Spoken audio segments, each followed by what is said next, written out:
Words matter. Further, words can be a weapon when wielded by powerful people, and their destructive capabilities exponentially increase, matching the power of the person speaking them. For instance, mere words from the President of the United States can influence markets, causing economies to stumble.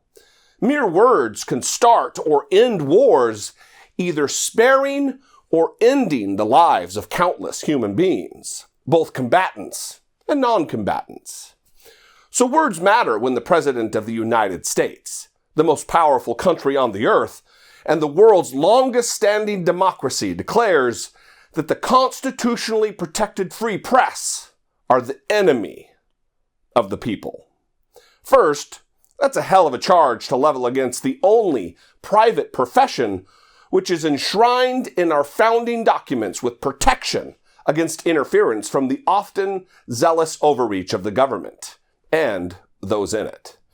It's a hell of an indictment coming from someone who has actually taken an oath to support and defend the very same document which demands we protect the rights of the free press, especially when that indictment of them is always completely unaccompanied by facts or examples. Secondly, when someone has declared another person or group an enemy, one would think that they'd want all to know the full gamut of details, as to have knowledge to protect themselves from the dangers that come from this enemy. Well, today, Jim Acosta from CNN had just over 2 minutes during the first White House press briefing in almost a month to ask Sarah Huckabee Sanders about this very serious charge coming from the man in the most powerful position in the most powerful country in the world. Shouldn't you reserve the term enemy for people who are actually the enemy of the United States rather than journalists? The president's not referencing all media. He's talking about the growing amount of fake news that exists in the country, and the president's calling that out. Shouldn't you reserve the term enemy for people who are actually the enemy of the United States rather than journalists? A fair question, to be sure. Number one, she doesn't even come close to giving an actual answer. And number two, she's a liar because Donald Trump is doing far, far more than just calling out the growing amount of fake news. Donald Trump is inciting violence. Donald Trump is whipping up fear and paranoia among his gaggle of low information, conspiracy-prone, blindly loyal followers. He knowingly created and is now nurturing an atmosphere in this country where live, improvised explosive devices are being sent to people who have selflessly dedicated their lives in service to America. And more than one of them were sent directly to CNN. The bomber used the exact same language he heard Donald Trump use again and again and again and again at political rallies.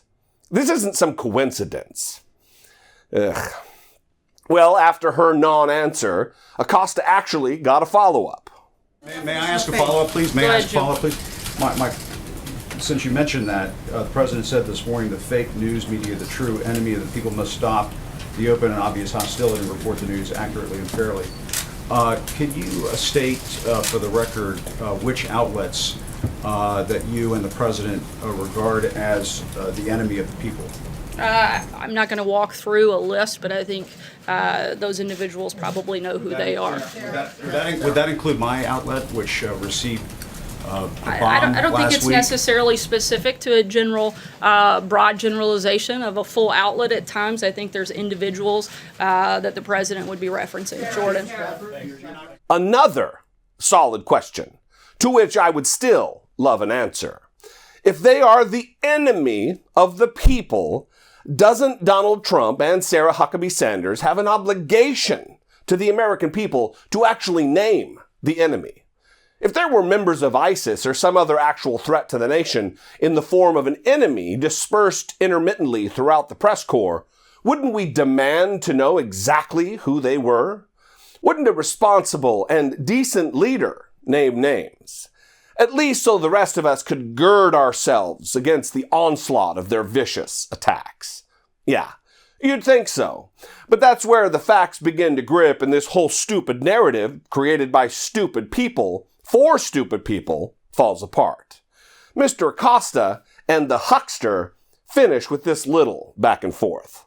So you're not going to state for the record then, I mean, if the president is going to say the fake news media are the enemy of the people, and if you're going to stand there and continue to say that there are some journalists, some news outlets in this country that meet that characterization, shouldn't you have the guts, Sarah, to state which outlets, which journalists are the enemy of the people? Well, I think it's irresponsible of a news organization like yours to blame responsibility of a pipe bomb that was not sent by the president, not just blame the president, but blame members of his administration for those heinous acts. I think that is outrageous, and I think it's irresponsible.